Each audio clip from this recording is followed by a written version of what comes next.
来看今年核安演练进入第3天咯，海巡人员伫屏东垦丁的后壁湖渔港来进行海水辐射监测模拟。另外，国军出动核生化侦测车，佮有直升机甲无人机来进行陆海空的动员，全面监测辐射扩散的状况。核能安全委员会主委陈明吉嘛强调讲，核三厂若要停放，得要按照安全的程序来办理。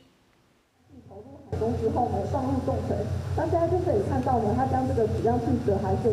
拿出来，把储油的海水倒入米桶仔内底，准备送去检验。114年核安第31号实兵演练进入第3天，海巡配合核安单位伫后壁湖渔港演练，模拟若放射性物质污染着海水，就会当随时监测海洋辐射的状况。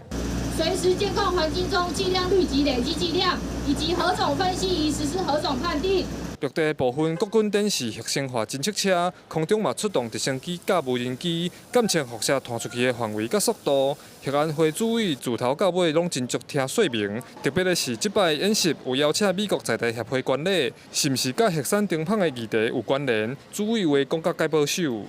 他想多了解我们对核安的状况啊，核能安全、核废料可以处理，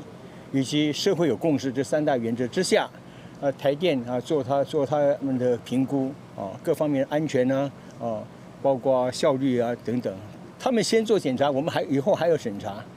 就是2道的意思。对。 核安会主委讲，按照程序，要由台电主动先做安全检查，了后才会使向核安会申请停放作业。不过，针对记者询问台电做安全检查的进度，陈明真无明确回应，敢若表示若收到报告，核安会才会有后一步的动作。记者柯永杰，屏东报道。